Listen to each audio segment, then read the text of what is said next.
to Mistakes, Episode 3, Part 2, where I'm continuing to find as many mistakes as possible in the Sonic the Hedgehog cartoon. While Sally and Antoine are having a conversation, something odd happens in this scene for a very brief moment. Suddenly, a white flicker appears on screen. Playing it back in slow motion reveals it to be an empty animation cell that occurs for just 2 frames.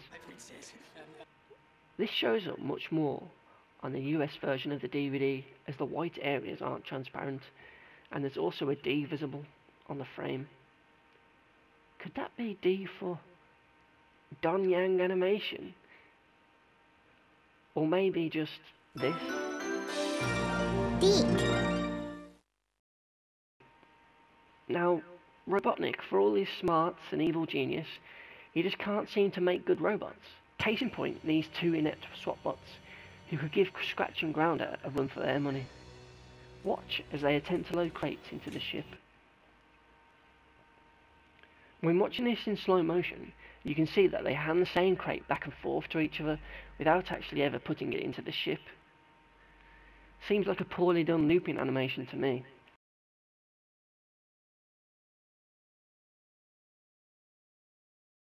Here, Sonic, Antoine, and some goat guy are all busy trying to impress the mega tease known as Sally.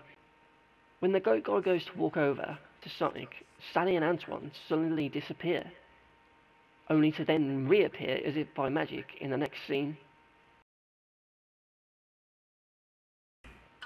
Here we find the freedom fighters again having managed to get into Robotnik's fortress without any hassle. Before they leave, they decide to sync their watches, so they're all on the same time. Sonic and Sally then share a moment, and suddenly here, Sally now has 2 watches, 1 on each arm.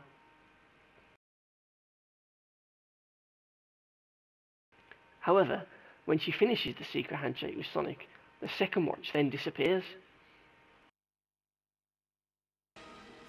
It's not just Sally's watch with issues either, as later Sonic's watch is nowhere to be found,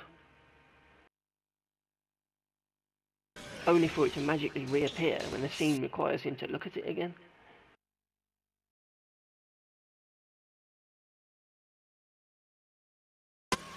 In this scene, the poor Snively is yet again getting the blame for Robotnik's failure to capture Sonic. As he's getting told off, notice his balding head with only a few strands of hair on it. Yet, when the scene progresses and Robotnik threatens him, it then cuts to a rather worried and sweaty Snively, who now suddenly has a random headset on his head. Perhaps this is just a reuse of the scene from another episode.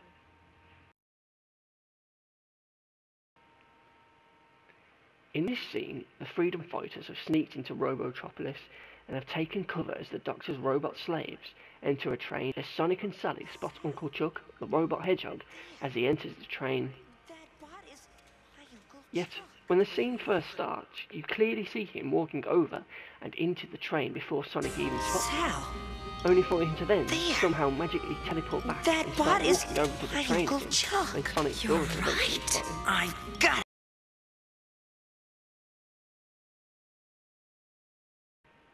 Safe in Knothole, Rota, Bunny, Sally and Sonic, seen in the water's reflection, are heading out on a mission across the bridge. As the camera pans up, suddenly Rota and Bunny have vanished, though perhaps they've just walked out of shot in time. Guy, what's up? Sonic, I gotta tell you something. It's a secret. Later.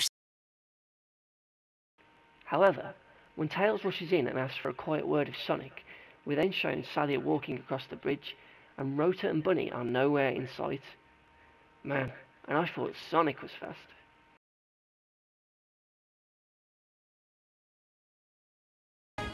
In this scene, Sally scans an area to find an entrance to one of Robotnik's bases when she spots 2 guards at a door. Yet, when she brings out the map, the door behind can still be seen, yet the guards have now vanished.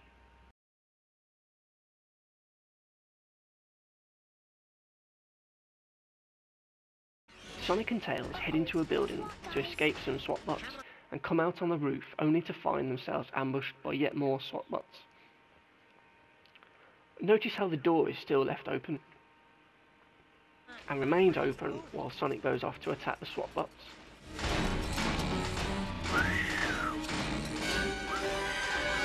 Hold on to your lunch tails. Suddenly more SWAT bots enter through the now closed door.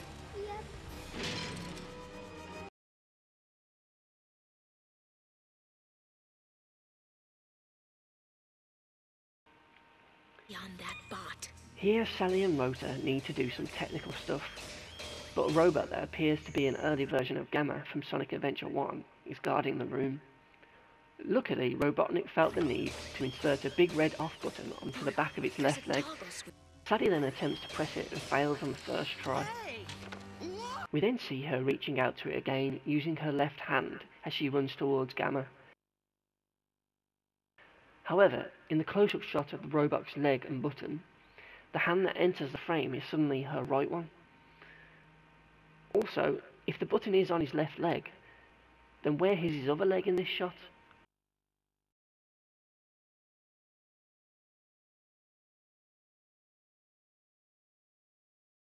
It begins with the gang in an air vent. As the mech approaches the grate, luckily it's just Sally inside, who then opens it for them. As Sonic and Sally jump out to go do their thing, while Antoine and a token animal friend who is blatantly going to get caught keep a lookout.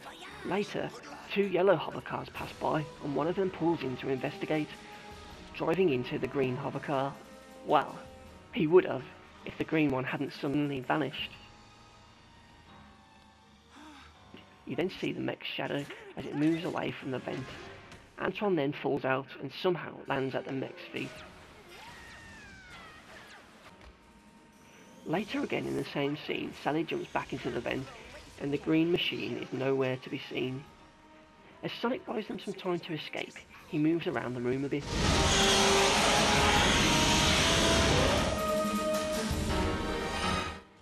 Suddenly, in a new shot, we now see that the green machine has reappeared, though for some reason it's now in pieces. So when exactly did this blow up then?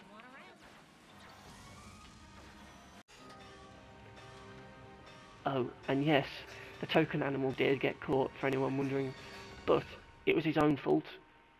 Why did he run back and wait for the robots when he had clearly gotten away from them? Stupid. And that brings me to the end of my look at Sonic the Hedgehog Series 1. Cartoon Mistakes will be back next week with a brand new episode. Stay tuned, and thanks for watching. Look out when he storms through, Sonic the Hedgehog. Don't doubt what he can do, Sonic the Hedgehog. Sonic